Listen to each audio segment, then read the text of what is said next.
was an old television program called Talk of the Town. That's T-A-L-K. This piece is Talk of the Town, but we're going to change the spelling. T-O-R-Q-U-E, torque. So a car engine develops torque. A motorbike develops torque. The golfer creates power by coiling and developing torque. T-O-R-Q-U-E. So we already have a pre-shot routine of necessity. We offer the club, we tip from the hip to build a grip, and we take our stance. Now, I have wrist hinge and have forearm rotation, but they're not what starts the swing. What starts the swing is the shoulder turn. So if I turn towards you, the Y shape of arms and club and the shoulder line, they move initially to create torque. So I am feeling resistance. As my shoulder turns and as I twist, because my posture is good, my torso, my core, my hips, my legs, my knee flex, my weight shift, all work for the good, because I'm creating power through the shoulder turn. If I stand up, you can see it, there is torque. Okay, so as I develop that torque through the shoulder, then my tummy, hips, legs and knees are being pulled into play. So even though it's only half a swing to about shoulder high, I'm generating power from my core.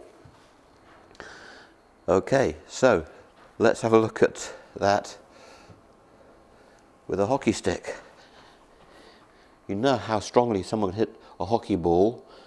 They're going to about here, but the power they develop is incredible. They don't flick or roll, they just drive the ball. So when you're using the golf club, it's the same. Now, simple little prop here, just a folded piece of A4.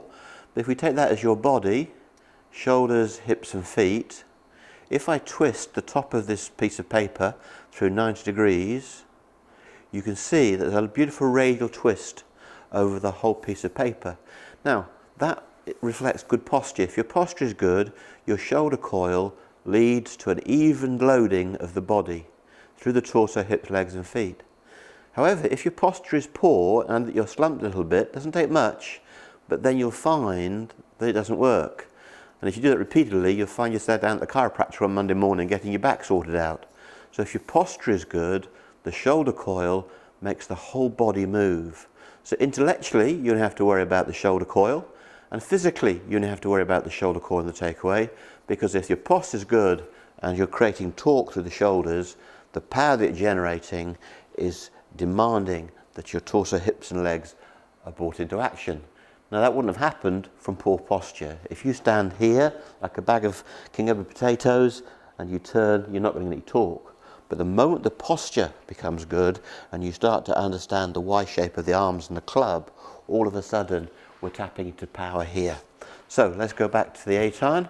I'm still on the hole at Coeur d'Alene across the water. It's only 100 yards and I'm just going to hit you some shots purely using the Y shape, but I'm creating power. There's width of arc, it's wide and it's deliberate, and off we go. Driving the ball forward towards the target.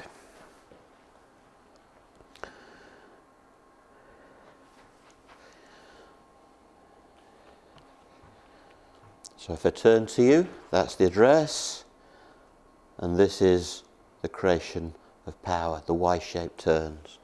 The most common fault for all players is the arms go by themselves. This is the killer. If the arms go first, or the wrists go first, the forearms, we've got a problem. It is the shoulder turn that is the father of the backswing. So if we turn the shoulder, we're on our way. Okay? Now, if I really exert myself, my shoulder, I can get probably to about head high. That's 2/3 of a golf swing. Okay? So I'm going to do that now, and probably I'll be going over the flag into the water behind. But this is just going to be a stronger version. Shoulder, arms and club, the Y shape together, and through. So you can see now I've hit the ball even further. So if you're a novice, don't go down to the driving range and thrash balls at the 250-yard marker. Get your 8-iron out and find out what you can do with half to 2/3 of a golf swing. If you're an intermediate golfer and you've developed some bad habits and your game's gone sour, or if you're a senior golfer whose game is in decline, this is one of the best ways of getting back your game, because you go back to basics, decent grip and posture, and you remind yourself how far you can hit a golf ball simply by loading the shoulder halfway back and sending the ball forward. Sometimes in the midst of time, we forget that golf at the end of the day is driving the ball forward with a stick. I just mentioned senior golfers then. My favourite story about a Woburn member, they retire at 55, which is nice for some. On the first day of retirement, they go to the first tee of the Duchess course, which is very narrow, and three things occur to them. That's a narrow fairway, golf balls are very expensive in Luther's shop, and I'm on a fixed income. And what happens is this awful thought, I just hit the ball straight.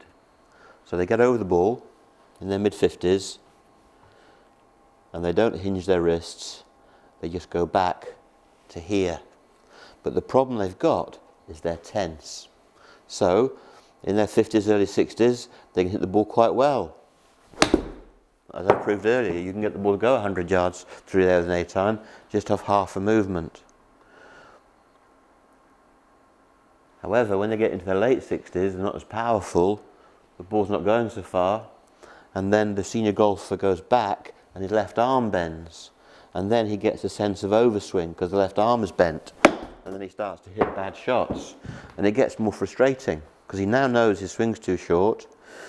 And then the final indignity of the senior golfer in the early 70s, they're getting so frustrated, they go back and then they give it the senior walkthrough. Well, it all came about because they lost their hand speed and they lost their torque. So if we use this mechanism of the Y shape to shoulder high, we're getting power, but don't see this as stiff-wristed. The hands are still working freely. Okay, the senior golfer's choking the club. He goes back, slaps the ball out to the right, loses distance, loses accuracy. So, just because we've got no wrist hinge doesn't mean that we're stiff-wristed. We're still using the hands and the forearms to fire the ball. The last thing you want is inert wrists and stiff forearms. So we're looking for the half a backswing and sweet hand action that drives the ball forward. So if you're a senior golfer, you might resemble those remarks. Go to the driving range, work on the half swing, but let your hands come to life. They will generate a strike for you and you'll be powerful and accurate. What you don't want to be doing is on the first tee, member of the white knuckle club, choking the club to death. The moment you hold the club too tightly, you're losing distance. So hold the club relatively softly, turn the shoulder and use your hands to drive the ball forward.